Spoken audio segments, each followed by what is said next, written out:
ಏನು ಹೇಳ್ರಿ ಇವತ್ತಿನ ಪ್ರಸಂಗಾಂಶ? ದೇವ್ರು ಏನು ಕೇಳಿದ್ರು ಕೊಡ್ತಾನ ಅಂತ. ಒಂದು ಸಾರಿ ಒಂದೂರಲ್ಲಿ ಒಬ್ಬ ತಾಯಿ ಇದ್ಲು. ಆ ತಾಯಿಗೆ ಒಬ್ಬ ಮಗ ಇದ್ದ. ಆ ತಾಯಿಯ ಮಗನನ್ನು ಎಷ್ಟೋ ಪ್ರೀತಿಯಿಂದ ಸಾಕಿದ್ಲು. ಆ ತಾಯಿ ದೇವ್ರು ನಂಬಿಕೊಂಡಂತ ತಾಯಿ. ನಿಮ್ಮಂಗೆ ನೀವೆಂಗೆ ದೇವ್ರು ನಂಬಿಕೊಂಡಿದ್ದೀರೋ, ನೀವೆಂಗೆ ದೇವ್ರನ್ನ ಆರಾಧಿಸ್ತಾ ಇದ್ದೀರೋ, ನೀವೆಂಗೆ ದೇವ್ರನ್ನ ಹಿಂಬಾಲಿಸ್ತಾ ಇದ್ದೀರೋ, ಆ ರೀತಿ ದೇವ್ರನ್ನ ಹಿಂಬಾಲಿಸುವಂತ ತಾಯಿ ಆ ತಾಯಿ ತನ್ನ ಮಗನಿಗೆ ಒಂದು ವಿಷಯ ಕಲಿಸಿದ್ಲು. ಏನು ವಿಷಯ ಕಲಿಸಿದ್ಲು ಅಂದ್ರೆ, ದೇವ್ರು ಏನು ಕೇಳಿದ್ರು ಕೊಡ್ತಾನಂತ. ಹಿಂಗೇ ಹೇಳ್ಕೊಂಡು ಹಿಂಗೇ ಆಕೆ ಬೋಧಿಸ್ಕೊಂಡು ಆ ಮಗನನ್ನು ಬೆಳೆಸಿದ್ಲು. ಆ ಮಗ ತುಂಬಾ ಬುದ್ಧಿವಂತ, ಆ ಮಗ ತುಂಬಾ ಶಾರ್ಪ್, ತುಂಬಾ ಸ್ಮಾರ್ಟ್ ಅಂತ ಏನ್ ಹೇಳ್ತಾರಲ್ಲ ಆ ರೀತಿ ತುಂಬಾ ಬುದ್ಧಿವಂತ ಮಗ. ಅವನೇನ್ ಮಾಡ್ದ, ಒಂದಿನ ದೇವ್ರು, ನಮ್ಮಮ್ಮ ಯಾವಾಗಲೂ ಹೇಳ್ತಿರ್ತಾರೆ ಏನು ಕೇಳಿದ್ರು ದೇವ್ರು ಕೊಡ್ತಾನಂತೆ, ಏನು ಕೇಳಿದ್ರು ದೇವ್ರು ಕೊಡ್ತಾನಂತ ಹೇಳ್ತಿರ್ತಾಳೆ ನಮ್ಮಮ್ಮ.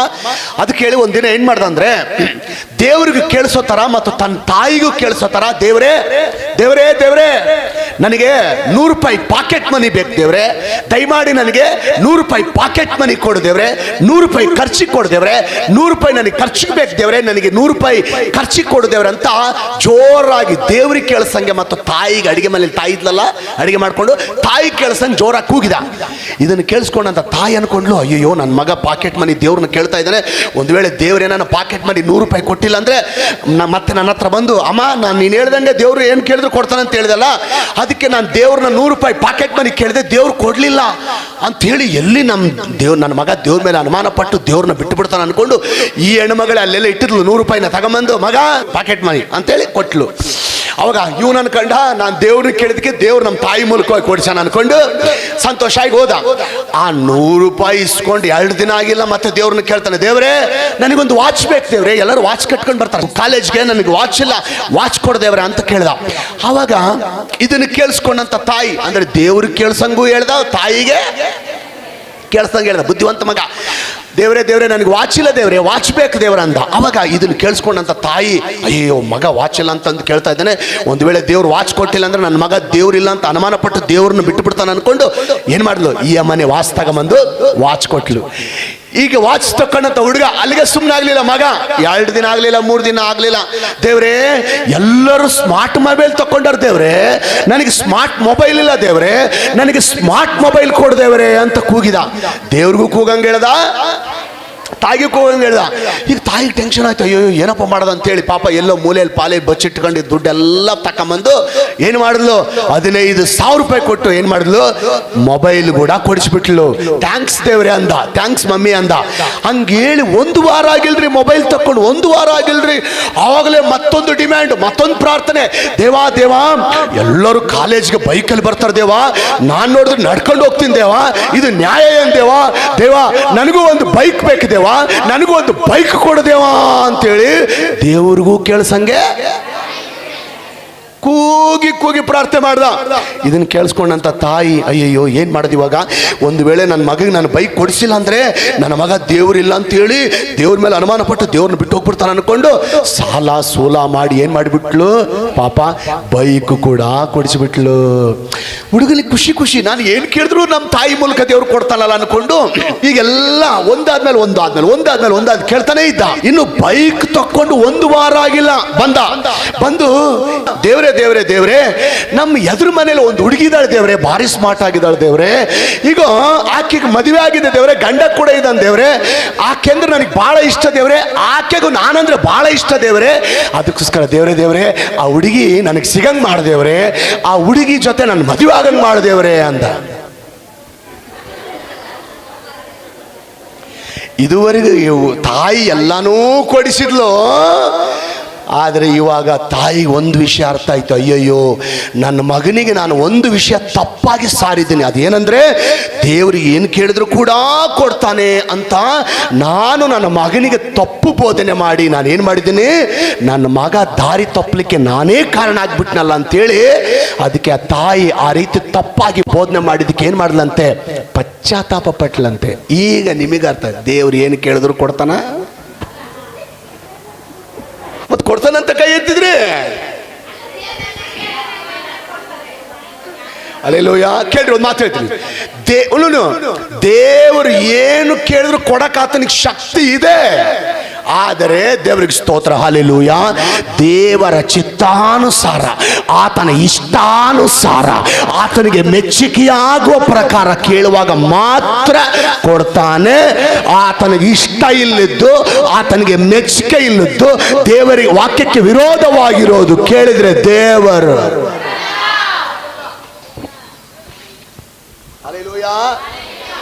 ಒಂದೊಂದು ಸಾರಿ ಬಹಳ ಜನ ಕೇಳ್ಬೋದು, ನೀನೇನು ಕೇಳ್ಬೋದು, ಅವ್ರ ಆಸ್ತಿ ನನಗೆ ಸಿಗಂಗ್ ಮಾಡ್ದೇವ್ರೆ, ಅವ್ರ ಆಸ್ತಿ ನನಗೆ ಕೊಡಂಗ್ ಮಾಡ್ದೇವ್ರೆ, ಕೊಡ್ತಾನ? ನೀನೇನು ಕೇಳ್ತಿ? ಅವ್ರ ಆಸ್ತಿ ಈ ಊರಿಗೆ ಬರ್ಬೇಕಂತೆ. ಇನ್ನು ಕೆಲವರು ಬೇರೆಯವ್ರ ಮನೇನ ಇವ್ರು ತಕೊಂಡಿರ್ತಾರೆ. ಇವ್ರು ಕೇಳ್ತಾರೆ ದೇವ್ರನ್ನ, ದೇವಾ ಈ ಮನೆ, ಅದು ಮನೆ ಇವ್ರದಲ್ಲ, ಬೇರೆಯವ್ರ ಮನೆ, ಈ ಮನೆ ನನಗೆ ಸಿಗಂಗ್ ಮಾಡ್ದೇವಾ, ಈ ಮನೆ ನನ್ನ ಹೆಸರಿಗೆ ಬರಂಗ್ ಮಾಡ್ದೇವಾ, ಇದು ನನಗೆ ಸೇರಂಗ್ ಮಾಡ್ದೇವಾ? ದೇವ್ರು ಕೊಡ್ತಾನ? ಫಸ್ಟ್ ಆಫ್ ಆಲ್ ಇಂಥ ಪ್ರಾರ್ಥನೆ ದೇವ್ರು ಕೇಳ್ತಾನ? ಇನ್ನು ಕೆಲವರು ಅದು ಬೇರೆಯವ್ರ ಹಣ, ಅದು ಬೇರೆಯವ್ರ ಬಂಗಾರ, ಅದು ಬೇರೆಯವ್ರ ಸೊತ್ತದು. ಇವ್ರು ಹೇಳ್ತಾರೆ, ಹಲ್ಲೆಲೂಯ, ಈ ಹಣ ನನಗೆ ಸಿಗಂಗ್ ಮಾಡಪ್ಪ, ಈ ಬಂಗಾರ ನನಗೆ ಸಿಗಂಗ್ ಮಾಡಪ್ಪ. ಅದು ಬೇರೆಯವ್ರದ್ದು ಗೊತ್ತು ಇವ್ರಿಗೆ, ಅದು ನಮ್ದಲ್ಲ, ಅದು ಬೇರೆಯವ್ರದ್ದು ಅಂತ ಗೊತ್ತು ಇವ್ರಿಗೆ. ಆ ವಸ್ತು ಬೇರೆಯವ್ರದ್ದು ಅಂತ ಗೊತ್ತು, ಆ ವಾಹನ ಬೇರೆಯವ್ರದ್ದು ಅಂತ ಗೊತ್ತು. ಅದು ಇವ್ರೇನು ಪ್ರಾರ್ಥನೆ ಮಾಡ್ತಾರೆ? ಈ ಹಣ ನನಗೆ ಸಿಗಂಗ್ ಮಾಡಪ್ಪ, ಆ ಬಂಗಾರ ನನಗೆ ಸಿಗಂಗ್ ಮಾಡಪ್ಪ, ಆ ವಾಹನ ನನಗೆ ಸಿಗಂಗ್ ಮಾಡಪ್ಪ. ಸಿಗ್ತದಾ? ಕೊಡ್ತಾನ? ಇನ್ನು ಕೆಲವರು ಫೈನಾನ್ಸ್ ಅಲ್ಲಿ ಲೋನ್ ತಗೊಂಡಿರ್ತಾರೆ, ಬ್ಯಾಂಕ್ ಅಲ್ಲಿ ಲೋನ್ ತಗೊಂಡಿರ್ತಾರೆ, ಅಥವಾ ಯಾರ ಹತ್ರ ಸಾಲ ಇಸ್ಕೊಂಡಿರ್ತಾರೆ, ಒಂದು 50,000 ಲಕ್ಷನ, ಒಂದು 6 ತಿಂಗಳದ್ದು ಬಡ್ಡಿ ಅಥವಾ ಏನು 6 ತಿಂಗಳು ಕಟ್ಕೊಂಡ್ ಬಂದಿರ್ತಾರೆ. 6 ತಿಂಗಳು ಕಟ್ಟಿದ ನಂತರ ಅವರು ಕೇಳೋದು ಮರ್ತೋಗ್ತಾರೆ, ಸಾಲ ಕೊಟ್ಟವರು. ಇವರು ಕೂಡ ಕಟ್ಟಿ ಒಂದು ಸಾರಿ ಒಂದು ಕಂತು 2 ಕಂತು ಕಟ್ಟಲ್ಲ, ಅವರು ಮರ್ತೋಗ್ತಾರೆ. ಇವರು ಕಟ್ಟಲ್ಲ, ಅವ್ರು ಕಟ್ತಾರ ಬಿಡು ಅಂತ ಅವ್ರು ಮರ್ತೋಗಿದ್ದಾರೆ, ಕಟ್ತಾರ ಬಿಡು ಎಲ್ಲೋಗಲ್ಲ ಅಂತ ಮರ್ತೋಗಿದ್ದಾರೆ. ಇವ್ರೇನಂತ ಪ್ರಾರ್ಥನೆ ಮಾಡ್ತಾರೆ, ದೇವಾ ಅವರು ಹಂಗೆ ಮರ್ತೋಗ್ಬಿಟ್ಟಾರ, ದೇವಾ ಅವ್ರು ಹಂಗೇ ಮರ್ತೋಗ್ಬಿಡ್ಲಿ ದೇವಾ, ಮತ್ತೆ ಬಂದು ಅವರು ದುಡ್ಡನ್ನ ಕೇಳಬಾರ್ದು ದೇವಾ. ಅಬ್ಬಬ್ಬಬ್ಬಬ್ಬ ನೋಡ್ರಿ, ಇಸ್ಕೊಂಬಂದಿರೋ ದುಡ್ಡು ಕಟ್ಟಂದ್ರೆ ಅವ್ರು ಕೇಳ್ದಂಗೆ ಅವ್ರು ಮರ್ತೋಗ್ಬಿಡ್ಬೇಕಂತೆ. ಕೇಳ್ತಾನ ಇಂಥ ಪ್ರಾರ್ಥನೆ ದೇವರ? ಮಗನಿ ಮಗಳೇ, ಸಹೋದರ ಒಂದು ವಚನ ಓದಿಬಿಡೋಣ ಇವಾಗ. ದೇವರು ನಮಗೆ ಸ್ತೋತ್ರವಾಗಲಿ. ಹಲ್ಲೆಲೂಯಾ. ಕೀರ್ತನೆಗಳ ಬರೆದ ಪುಸ್ತಕ 66ನೇ ಕೀರ್ತನೆ 18ನೇ ವಚನ ನೋಡ್ರಿ. ಕೀರ್ತನೆ 66:18. ನಾನು ಕೆಟ್ಟತನದ ಮೇಲೆ ಮನಸ್ಸಿಟ್ಟಿದ್ದರೆ ಸ್ವಾಮಿಯು ನನ್ನ ವಿಜ್ಞಾಪನೆಯನ್ನು ಕೇಳುತ್ತಿದ್ದಿಲ್ಲ. ಹೇಳ್ರಿ ನನ್ನ ಜೊತೆ, ನಾನು ಕೆಟ್ಟತನದ ಮೇಲೆ ಮನಸ್ಸಿಟ್ಟಿದ್ದರೆ ಸ್ವಾಮಿಯು ನನ್ನ ಪ್ರಾರ್ಥನೆ ಕೇಳುತ್ತಿದ್ದಿಲ್ಲ. ಆಸ್ತಿ, ಅವ್ರ ಆಸ್ತಿ ನನಗೆ ಸಿಗಬೇಕು, ಅವ್ರ ಮನೆ ನನಗೆ ಸಿಗಬೇಕು, ಅವ್ರ ಜಮೀನು ನನಗೆ ಸಿಗಬೇಕು, ಅವ್ರ ಹಣ ನನಗೆ ಸಿಗಬೇಕು. ಅಥವಾ ಮನಸ್ಸಲ್ಲಿ ಏನೋ ಕೆಟ್ಟದಿಟ್ಕೊಂಡು, ಏನೋ ಮೋಸ ಇಟ್ಕೊಂಡು, ಆ ರೀತಿ ಇಟ್ಕೊಂಡು ಕೇಳಿದರೆ ಕೀರ್ತನೆಕಾರನ ಏನ್ ಹೇಳ್ತಾನೆ, ನಾನು ಕೆಟ್ಟತನದ ಮೇಲೆ ಮನಸ್ಸಿಟ್ಕೊಂಡು ಕೇಳಿದ್ರೆ ದೇವರು ನನ್ನ ಪ್ರಾರ್ಥನೆ ಕೇಳ್ತಿದ್ದಿಲ್ಲ. ಮತ್ತೆ ಇನ್ನೊಬ್ಬರು ಮನೆ ನನಗೆ ಸಿಗಬೇಕು, ಇನ್ನೊಬ್ರು ಜಮೀನು ನನಗೆ ಸಿಗಬೇಕು, ಇನ್ನೊಬ್ರು ಹೊಲ ನನಗೆ ಸಿಗಬೇಕು, ಇನ್ನೊಬ್ರು ಸೈಟ್ ನನಗೆ ಸಿಗಬೇಕು, ಇನ್ನೊಬ್ರು ಹಣ ನನಗೆ ಸಿಗಬೇಕು, ಇನ್ನೊಬ್ರು ವಾಹನ ನನಗೆ ಸಿಗಬೇಕಂತ ನೀವು ಪ್ರಾರ್ಥನೆ ಮಾಡಿದ್ರೆ ಮತ್ತೆ ಕೆಟ್ಟತನದ ಮೇಲೆ ಮನಸ್ಸಿಟ್ಟಂಗೆ ಹೌದಾ ಅಲ್ವಾ? ಕೊಡ್ತಾನ ದೇವರು? ಈಗ ಹೇಳ್ರಿ, ದೇವರು ನಾವೇನು ಕೇಳ್ತೀವಿ ಅದು ಕೊಡ್ತಾನ? ಒಳ್ಳೇದು ಕೇಳಿದ್ರೆ ಕೊಡ್ತಾನೆ, ಆತನಿಗೆ ಇಷ್ಟಾನುಸಾರವಾಗಿ ಕೇಳಿದ್ರೆ ಕೊಡ್ತಾನೆ, ಆತನಿಗೆ ಮೆಚ್ಚುಗೆಯಾಗಿ ಕೇಳಿದ್ರೆ ಕೊಡ್ತಾನೆ, ತಾಳೆಯಲ್ಲಿ ಒಳ್ಳೆ ಆಲೋಚನೆ ಇಟ್ಕೊಂಡು ಕೇಳಿದ್ರೆ ಕೊಡ್ತಾನೆ, ಒಳ್ಳೇದು ಕೇಳಿದ್ರೆ ಕೊಡ್ತಾನೆ. ಕರೆಕ್ಟಾ? ಕೇಳಬೇಕಾಗಿರೋದು ಕೇಳಿದ್ರೆ ಕೊಡ್ತಾನೆ, ನ್ಯಾಯವಾಗಿರೋದು ಕೇಳಿದ್ರೆ ಕೊಡ್ತಾನೆ, ಅನ್ಯಾಯವಾಗಿರೋದು ಕೇಳಿದ್ರೆ ದೇವರು ಕೊಡಲ್ಲ. ಇನ್ನು ಬೇಕಾದ್ರೆ ಉದಾಹರಣೆ ನೋಡ್ರಿ, ಒಂದು ವೇಳೆ ನಿನ್ನ ಮನೇನ ಯಾರನ್ನು ತಕೊಂಡಿರ್ತಾರೆ, ನಿನ್ನ ಮನೇನ ಬೇರೆಯವ್ರು ಯಾರು ಆಕ್ರಮಣ ಮಾಡ್ಕೊಂಡಿರ್ತಾರೆ, ಬೇಕಾದ್ರೆ ಅದನ್ನು ಕೇಳು, ದೇವ್ರನ್ನ ಕೇಳು, ದೇವ ನನ್ನ ಮನೆ ದೇವ ಬೇರೆಯವ್ರು ಆಕ್ರಮಣ ಮಾಡಿದ್ರೆ ದೇವ ನನ್ನ ಮನೆ ನನಗೆ ಸಿಗಂಗೆ ಮಾಡ್ದೇವ. ಇದು ದೇವರ ಚಿತ್ತಾನುಸಾರವಾದ ಪ್ರಾರ್ಥನೆ, ದೇವ್ರು ಕೊಡ್ತಾನೆ. ನಿನ್ನ ಜಮೀನು ಬೇರೆಯವ್ರು ತಕೊಂಡಿದಾರ, ನಿನ್ನ ಜಮೀನನ್ನ ಬೇರೆಯವ್ರು ಆಕ್ರಮಣ ಮಾಡಿದಾರ, ನಿನ್ನ ಜಮೀನು ನಿನ್ನ ಹತ್ರ ತಕೊಂಡು ನಿನಗೆ ಮೋಸ ಮಾಡ್ತಾ ಇದಾರ. ದೇವ್ರನ್ನ ಕೇಳಿ, ದೇವ ನನ್ನ ಜಮೀನು ದೇವ, ಅದು ನನ್ನ ಆಸ್ತಿ ದೇವ, ಹೌದು, ಆದರೆ ದೌರ್ಜನ್ಯದಿಂದ ಬೇರೆಯವ್ರು ಆಕ್ರಮಣ ಮಾಡ್ತಾ ಇದ್ದೇವ, ನನ್ನ ಜಮೀನು ನನಗೆ ಸಿಗಂಗ್ ಮಾಡದೇವ. ಇದು ದೇವ್ರ ಚಿತ್ತಾನುಸಾರ ಪ್ರಾರ್ಥನೆ, ಪ್ರೇಯರ್ ಮಾಡು, ದೇವ್ರು ಖಂಡಿತ ಕೊಡ್ತಾನೆ. ಮಗನಿ ಮಗಳೇ, ಸಹೋದರ ಸಹೋದರಿ, ದೇವ ಸ್ತೋತ್ರ. 1 ಯೋಹಾನ ಬರೆದ ಸುವಾರ್ತೆ 5ನೇ ಅಧ್ಯಾಯ 14ನೇ ವಚನ. ಈಗ ವಾಕ್ಯಕ್ಕೆ ಬರೋಣ. ನಾವು ದೇವರ ಚಿತ್ತಾನುಸಾರವಾಗಿ ಏನಾದರೂ ಬೇಡಿಕೊಂಡರೆ ಆತನು ನಮ್ಮ ವಿಜ್ಞಾಪನೆಯನ್ನು ಕೇಳುತ್ತಾನೆಂಬ ಧೈರ್ಯವು, ನಾವು ದೇವರ ಚಿತ್ತಾನುಸಾರವಾಗಿ ಏನಾದರೂ ಕೇಳ್ಕೊಂಡ್ರೆ ಆತನು ನಮ್ಮ ವಿಜ್ಞಾಪನೆಯನ್ನು ಕೇಳುತ್ತಾನೆಂಬ ಧೈರ್ಯವು ಆತನ ವಿಷಯವಾಗಿ ನಮಗುಂಟು. ಏನು ಗೊತ್ತಾ ಇದರ ಅರ್ಥ? ಯಾವಾಗ ದೇವ್ರು ನಮ್ಮ ಪ್ರಾರ್ಥನೆ ಕೇಳ್ತಾನೆ ಅಂತ ಗೊತ್ತಾ? ನಾವು ದೇವರ ಚಿತ್ತಾನುಸಾರವಾಗಿ ಪ್ರಾರ್ಥಿಸುವಾಗ. ಯಾವಾಗ ಕೇಳ್ತಾನೆ ಅಂತ ಪ್ರಾರ್ಥನೆ? ನಿಮ್ಮ ಪ್ರಾರ್ಥನೆನ ಸಹೋದರ ಯಾವಾಗ ಕೇಳ್ತಾನೆ ನಿಮ್ಮ ಪ್ರಾರ್ಥನೆ ದೇವರು? ಇಲ್ಲಿ ವಾಕ್ಯ ಹೇಳುತ್ತೆ, ದೇವರ ಚಿತ್ತಾನುಸಾರವಾಗಿ ನೀವು ಪ್ರಾರ್ಥನೆ ಮಾಡುವಾಗ ದೇವರು ನಿಮ್ಮ ಪ್ರಾರ್ಥನೆನ ಕೇಳ್ತಾನೆ. ಪಕ್ಕದವ್ರು ನೋಡಿ ಹೇಳ್ರಿ, ಅಕ್ಕ, ಅಣ್ಣ, ಬ್ರದರ್, ಸಿಸ್ಟರ್, ಹೆಂಗೆಂಗೋ ಪ್ರಾರ್ಥನೆ ಮಾಡಿದ್ರೆ ಉತ್ತರ ಸಿಗಲ್ಲ. ಹುಚ್ಚುಚ್ಚು ಪ್ರಾರ್ಥನೆ ಮಾಡಿದ್ರೆ ಉತ್ತರ ಸಿಗಲ್ಲ. ದೇವರ ಚಿತ್ತಾನುಸಾರವಾಗಿ ಪ್ರಾರ್ಥಿಸುವಾಗ ದೇವರು ಉತ್ತರ ಕೊಡ್ತಾನೆ.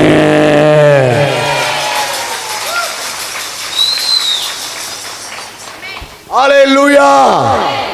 ಇವಾಗ ದೇವ್ರ ಚಿತ್ತಾನುಸಾರವಾಗಿ ಪ್ರಾರ್ಥನೆ ಮಾಡಿದ್ರೆ ದೇವ್ರು ಉತ್ತರ ಕೊಡ್ತಾನೆ. ನಿಮಗೆ ದೇವ್ರ ಚಿತ್ತಾನುಸಾರವಾಗಿ ಪ್ರಾರ್ಥನೆ ಮಾಡ್ಬೇಕ ಉತ್ತರ ಕೊಡ್ತಾನೆ. ಆದರೆ ನೀವು ಒಂದು ಕನ್ಫ್ಯೂಸ್ ಇದೆ ನಿಮಗೆ, ದೇವ್ರ ಚಿತ್ತಾನುಸಾರವಾಗಿ ಹೆಂಗೆ ಪ್ರಾರ್ಥನೆ ಮಾಡಬೇಕು? ಕರೆಕ್ಟ್ ಅಲ್ವಾ? ದೇವ್ರ ಚಿತ್ತಾನುಸಾರವಾಗಿ ಪ್ರಾರ್ಥನೆ ಮಾಡಿ ದೇವ್ರು ಉತ್ತರ ಕೊಡ್ತಾನೆ. ಆದರೆ ದೇವ್ರ ಚಿತ್ತಾನುಸಾರವಾಗಿ ಹೆಂಗೆ ಪ್ರಾರ್ಥನೆ ಮಾಡೋದು ನಮಗೆ ಗೊತ್ತಿಲ್ಲ. ಹೇಳ್ತೀನಿ ಕೇಳ್ರಿ. ಅನ್ನಳಿಗೆ ಮಕ್ಕಳಿರಲಿಲ್ಲ, ಗೊತ್ತಿರುವಂಥ ವಿಷಯ. ಅನ್ನಳಿಗೆ ಮಕ್ಕಳಿಲ್ದಾಗ ಆಕೆ ದೇವರ ಆಲಯಕ್ಕೆ ಹೋಗಿದ್ದಾಳೆ. ದೇವರ ಆಲಯಕ್ಕೆ ಹೋಗಿ, ದೇವ ನನಗೆ ಮಕ್ಕಳಿಲ್ಲ ದೇವ, ನನಗೆ ಸಂತಾನ ಇಲ್ಲ ದೇವ, ನನ್ನ ಮನೆಯವರೇ, ನನ್ನ ಮನೆಯಲ್ಲೇ ಕೆಲವು ಸದಸ್ಯರು ನನ್ನನ್ನು ಅವಮಾನ ಮಾಡ್ತಾ ಇದ್ದಾರೆ ದೇವ, ನನ್ನ ಪಂಚ ಅಂತ ಇದ್ದಾರೆ ದೇವ, ನನ್ನನ್ನು ಆಶೀರ್ವಾದ ಇಲ್ದವಳು ಅಂತ ಇದ್ದಾರೆ ದೇವ, ನನ್ನನ್ನು ನೋವು ಪಡಿಸ್ತಾ ಇದ್ದಾರೆ ದೇವ, ನನ್ನನ್ನು ಗಾಯಪಡಿಸ್ತಾ ಇದ್ದಾರೆ ದೇವ, ಅವರಿಂದ ನನ್ನ ಸಾಕಾಗಿದೆ ದೇವ ಅಂತೇಳಿ ದೇವರ ಹತ್ರ ಕಣ್ಣೀರು ಸುರಿಸಿ, ದೇವ ನನಗೊಬ್ಬ ಮಗನನ್ನು ಕೊಡು ದೇವ, ನನಗೆ ಗಂಡು ಮಗನನ್ನು ಕೊಡು ದೇವ ಅಂತ ಪ್ರಾರ್ಥಿಸ್ತಾಳೆ. ಮುಂದೆ ಕೇಳ್ರಿ, ದೇವ ನೀ ನನಗೆ ಮಗನನ್ನು ಕೊಟ್ರೆ ನನ್ನ ಕಷ್ಟ ಬಗೆರ್ತದೆ ದೇವ, ಅವನೊಬ್ಬ ದೊಡ್ಡ ಇಂಜಿನಿಯರ್ ಮಾಡ್ತೀನಿ ದೇವ, ಅವನೊಬ್ಬ ದೊಡ್ಡ ಡಾಕ್ಟ್ರಿ ಮಾಡ್ತೀನಿ ದೇವ, ಅವನಿಂದ ನನ್ನ ಕಷ್ಟ ಬಗೆರ್ದು ನಾನು ಒಳ್ಳೆ ಚೆನ್ನಾಗಿ ಮನೆ ಕಟ್ಕೊಂಡು ಒಳ್ಳೆ ಸ್ಟ್ಯಾಂಡರ್ಡ್ ಆಗಿರ್ತೀನಿ ದೇವ, ಅದಕ್ಕೆ ಮಗನ ಕೊಡು ದೇವ ಅನ್ನಿಲ್ಲ. ನೀನು ಮಗನನ್ನ ಕೊಟ್ಟರೆ ದೇವ ನನಗೋಸ್ಕರ ಅಲ್ಲ ದೇವ, ನಿನ್ನ ಸೇವೆಗೋಸ್ಕರ ಕೊಡ್ತೀನಿ ದೇವ, ನಿನ್ನ ಸೇವೆಯಲ್ಲಿ ಉಪಯೋಗಿಸ್ತೀನಿ ದೇವ, ನಿನ್ನ ಸೇವೆಗಾಗಿ ಪ್ರತಿಷ್ಠಿಸ್ತೀನಿ ದೇವ. ಏನ್ ಪ್ರಾರ್ಥನೆ ಇದು? ದೇವರ ಚಿತ್ತಾನುಸಾರವಾದಂಥ ಪ್ರಾರ್ಥನೆ. ಹಲ್ಲೆಲೂಯಾ. ಮಗ ಕೊಟ್ರೆ ಆಕೆಗೆ ಉಪಯೋಗ, ಅನ್ನಳಿಗೆ ಉಪಯೋಗ ಆಗ್ತಾನೆ, ದೇವ್ರಿಗೆ ಉಪಯೋಗ ಆಗ್ತಾನ, ದೇವ್ರಿಗೆ ಉಪಯೋಗ ಆಗ್ತಾನೆ. ಈ ಪ್ರಾರ್ಥನೆ ಈಗ ಅನ್ನಳು ದೇವ್ರ ಮುಂದೆ ಮಾಡಿದಾಳೆ. ಸತ್ಯವೇದ ಹೇಳುತ್ತೆ, ಹಲ್ಲೆಲೂಯಾ, ಆ ಪ್ರಾರ್ಥನೆ ತಿರಸ್ಕಾರ ಆಗಲಿಲ್ಲ, ಆ ಪ್ರಾರ್ಥನೆ ತಿರಸ್ಕಾರ ಆಗಲಿಲ್ಲ. ದೇವಸ್ತೋತ್ರ. ಬರುವ ವರ್ಷದಲ್ಲಿ ಅನ್ನಳಿಗೆ ದೇವರು ಗಂಡು ಮಗುವನ್ನು ಕೊಟ್ಟಿದ್ದಾನೆ.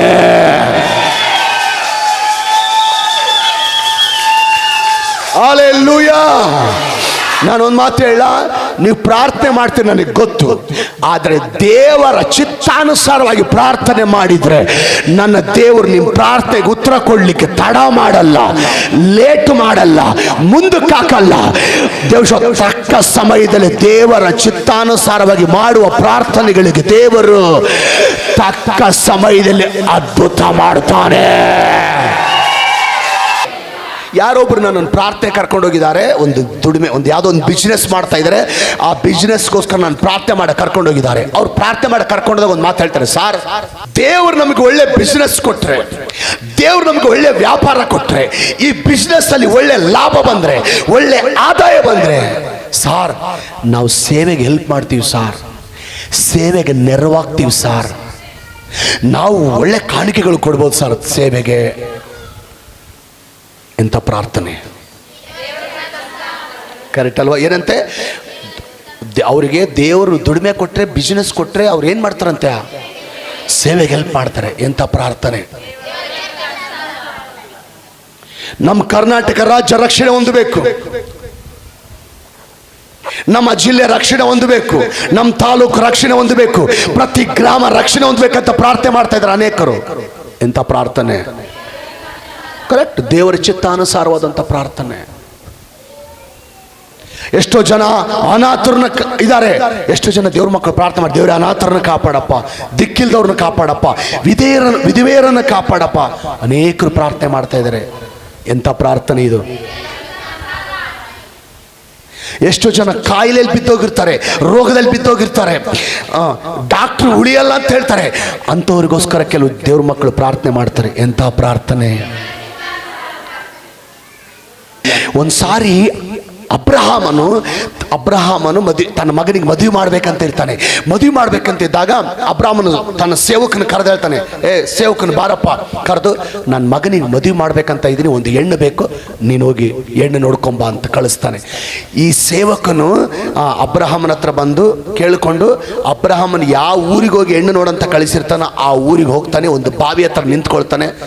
ಬಾವಿ ಹತ್ರ ನಿಂತ್ಕೊಂಡು ಅಬ್ರಹಾಮನ ಸೇವಕನು ಪ್ರೇಯರ್ ಮಾಡ್ತಾನೆ, ದೇವ, ನನ್ನ ದಣಿಯ ಅಬ್ರಹಾಮನ ಮಗನಿಗೆ ಹೆಣ್ಣು ನೋಡ್ಬೇಕಂತ ಬಂದಿದ್ದೀನಪ್ಪ. ದೇವ, ನನ್ನ ದಣಿಯ ಮಗನಿಗೆ ಒಂದು ಹೆಣ್ಣನ್ನು ಒದಗಿಸಿ ಕೊಟ್ಟು ನನ್ನ ದಣಿಗೆ ಸಹಾಯ ಮಾಡಪ್ಪ ಅಂತ ಪ್ರಾರ್ಥನೆ ಮಾಡ್ತಾನೆ. ಯಾರಿಗೆ ಸಹಾಯ ಮಾಡ್ಬೇಕಂತೆ? ನನ್ನ ದಣಿಯಾದ ಅಬ್ರಹಾಮನ ಮಗನಿಗೆ ಹೆಣ್ಣನ್ನು ಒದಗಿಸಿಕೊಟ್ಟು ನನ್ನ ದಣಿಗೆ ನೀನೇನು ಮಾಡು ಅಂದರೆ, ಈ ವ್ಯಕ್ತಿ ತನ್ನ ದಣಿಗೋಸ್ಕರ ಪ್ರಾರ್ಥನೆ ಮಾಡ್ತಾ ಇದ್ದಾನೆ, ತನ್ನ ದಣಿಯ ಮಗನಿಗೋಸ್ಕರ ಪ್ರಾರ್ಥನೆ ಮಾಡ್ತಾ ಇದ್ದಾನೆ. ಎಂಥ ಪ್ರಾರ್ಥನೆ. ಆತನು ಪ್ರಾರ್ಥನೆ ಮಾಡಿ 5 ನಿಮಿಷ ಆಗಿಲ್ಲ, ಅಬ್ರಹಾಮನ ಮಗನಿಗೆ ಹೆಣ್ಣನ ದೇವರ ಬಾವಿ ಹತ್ರ ಕರ್ಕೊಂಬಂದಿದ್ದಾನೆ.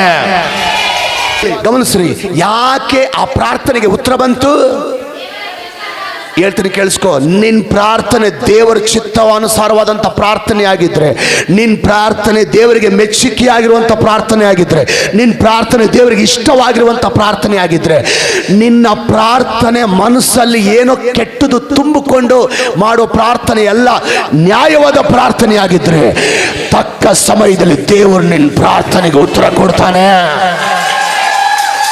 ಜೋರಾಗಿ ಓಕೆ. ಏನು ಕೇಳಿದ್ರು ದೇವ್ರು ಕೊಡ್ತಾನ? ದೇವ್ರು ಏನು ಕೇಳಿದ್ರು ಕೊಡ್ತಾನ ಅನ್ನಕ್ಕೆ 2 ಆನ್ಸರ್. ಒಂದು ಕೊಡಲ್ಲ, ಇನ್ನೊಂದು ಏನು ಕೇಳಿದ್ರು ದೇವ್ರು ಕೊಡ್ತಾನ, 2 ಆನ್ಸರ್. ಒಂದು, ಇನ್ನೊಂದು ದೇವ್ರು ಏನು ಕೇಳಿದ್ರು ಕೊಡ್ತಾನ ಅನ್ನಕ್ಕೆ 2 ಆನ್ಸರ್ ಹೇಳ್ರಿ. ಒಂದು, ಇನ್ನೊಂದು ಆನ್ಸರ್. ಹೆಂಗ್ ಕೊಡಲ್ಲ, ಹೆಂಗ್ ಕೊಡ್ತಾನೆ ಹೇಳ್ತೀನಿ. ಹೆಂಗ್ ಕೊಡಲ್ಲ ಕೇಳಿಸಿ. ಯಾಕೆ ಹೆಂಗ್ ಕೊಡಲ್ಲ? ದೇವರ ಚಿತ್ತಾನುಸಾರವಾಗಿ ನೀನು ಪ್ರಾರ್ಥನೆ ಮಾಡಿಲ್ಲ ಅಂದ್ರೆ, ಓಕೆ, ದೇವರ ಚಿತ್ತಾನುಸಾರವಾಗಿ, ದೇವರ ಆಲೋಚನೆಯ ಪ್ರಕಾರ, ದೇವರಿಗೆ ಇಷ್ಟವಾಗಿರೋ ಪ್ರಕಾರ ಪ್ರಾರ್ಥನೆ ಮಾಡಿದ್ರೆ ದೇವರು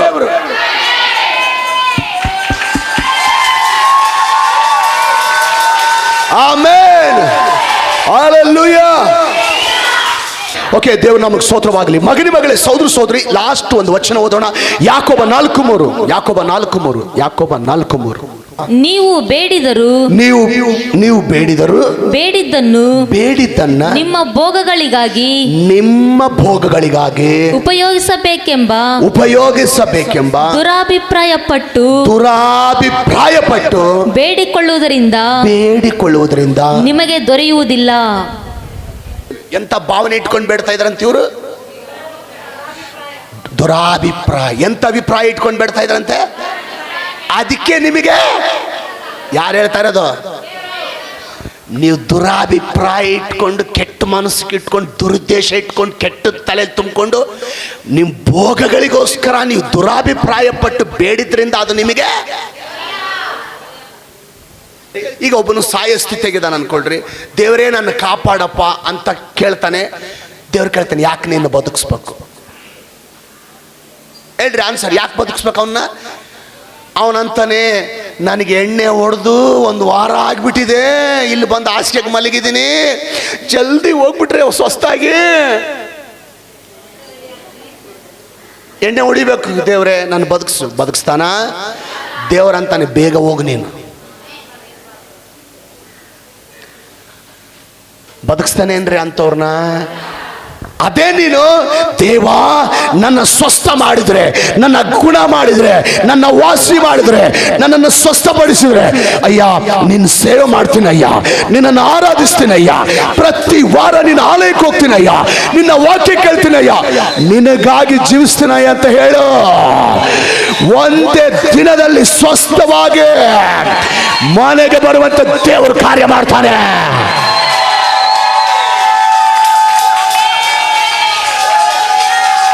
ಆಮೇಲೆ ಕೆಲವರು ಜಾಬ್ ಕೇಳ್ತಾ ಇದ್ರಿ ದೇವ್ರ ಹತ್ರ, ಕೇಳ್ತಾರೆ ಬಹಳ ಜನ, ದೇವ್ರೆ ನಮಗೆ ಜಾಬ್ ಕೊಡು ಅಂತ ಕೇಳ್ತಾರೆ.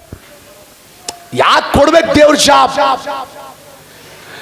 ನಂತರ ಯಾರು ಜಾಬ್ ತಕ್ಕೊಂಡಿಲ್ಲ, ನಂತರ ಯಾರ ಸಂಬಳ ತಕ್ಕೊಳ್ಳೋರಿಲ್ಲ, ನಾನು ನೋಡಿ ಎಷ್ಟು ಹೈಫೈ ಆಗಿದ್ದೀನಿ, ನಾನು ನೋಡಿ ಎಷ್ಟು ಸ್ಟ್ಯಾಂಡರ್ಡ್ ಆಗಿದ್ದೀನಿ ಅಂತ ತೋರಿಸ್ಕೊಳ್ಳಕ ದೇವ್ರ ಜಾಬ್ ಕೊಡಬೇಕು.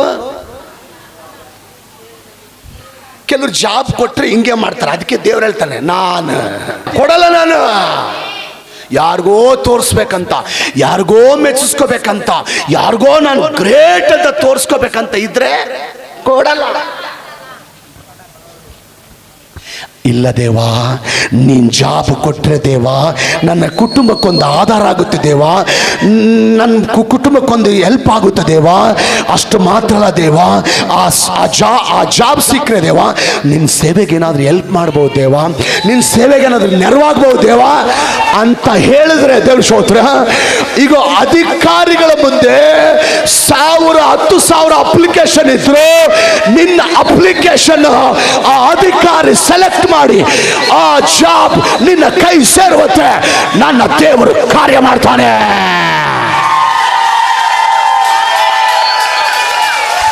ಆಮೇಲೆ ಕೆಲವರು ದೇವ್ರ ಹತ್ರ ದೇವರೇ ಒಳ್ಳೆ ದುಡಿಮೆ ಕೊಡ್ರಿ, ಒಳ್ಳೆ ಬಿಸ್ನೆಸ್ ಕೊಡ್ರಿ, ಒಳ್ಳೆ ವ್ಯಾಪಾರ ಕೊಡ್ರಿ ಅಂತ ಕೇಳ್ತಾ ಇದ್ರಿ. ದೇವ್ರ ಕೇಳ್ತಾನೆ ಯಾಕೆ ಕೊಡ್ಬೇಕು? ಮಾತಾಡ್ರಿ. ನನ್ನಂಗೆ ಯಾರು ಸಂಪಾದಿಸಿಲ್ಲ ಗೊತ್ತಾ, ನನ್ನಂಗೆ ಯಾರು ಗಳಿಸಿಲ್ಲ ಗೊತ್ತಾ, ನನ್ನಂಗೆ ಯಾರು ದುಡ್ಡು ಮಾಡಿಲ್ಲ ಗೊತ್ತಾ, ನನ್ನಂಗೆ ಯಾರು ಕೂಡಿಸಿಟ್ಟಿಲ್ಲ ಗೊತ್ತಾ, ನನ್ನಂಗೆ ಯಾರು ಇಲ್ಲ ಗೊತ್ತಾ ಅಂತ ಬಿಲ್ಡಪ್ ಕೊಡ್ತೀಯಲ್ಲ, ಅದಕ್ಕೆ ದೇವ್ರ. ಇಲ್ಲ ದೇವಾ, ನೀನೇನಾದರೂ ನನಗೆ ಒಳ್ಳೆ ದುಡಿಮೆ ಕೊಟ್ಟರೆ, ಒಳ್ಳೆ ಬಿಸ್ನೆಸ್ ಕೊಟ್ಟರೆ, ನಿನ್ನ ಆಲಯ ಕಟ್ಟ ಕೊಡ್ತೀನಿ ದೇವಾ, ನಿನ್ನ ಸೇವೆಗೆ ಹೆಲ್ಪ್ ಮಾಡ್ತೀನಿ ದೇವಾ, ದೇವರ ರಾಜ್ಯ ಕಟ್ತೀನಿ ದೇವಾ ಅಂತ ಹೇಳು. ನಿನ್ನ ಬಿಸ್ನೆಸ್ ಪತನದ ಸ್ಥಿತಿಗೆ ಹೋದ್ರು, ನಿನ್ನ ಬಿಸ್ನೆಸ್ ಪತನದ ಸ್ಥಿತಿಗೆ ಹೋದ್ರು, ನಿನ್ನ ಬಿಸ್ನೆಸ್ ಅನ್ನು ನನ್ನ ದೇವರು ಮೇಲೆ ತರುತ್ತಾನೆ.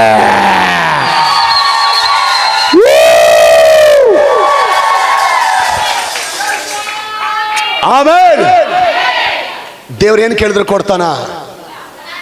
ಎರಡು ಆನ್ಸರ್ ಹೇಳ್ಬೇಕು. ಕೊಡಲ್ಲ, ಹಿಂದೆ ಹೇಳ್ರಿ. ದೇವ್ರು ಏನು ಕೇಳಿದ್ರು ಕೊಡ್ತಾನ? ಕೊಡಲ್ಲ, ಕೊಡ್ತಾನೆ. ಯಾಕೆ ಕೊಡಲ್ಲ? ದೇವ್ರ ಚಿತ್ತಾನುಸಾರವಾಗಿ. ಯಾಕೆ ಕೊಡ್ತಾನೆ? ದೊಡ್ಡ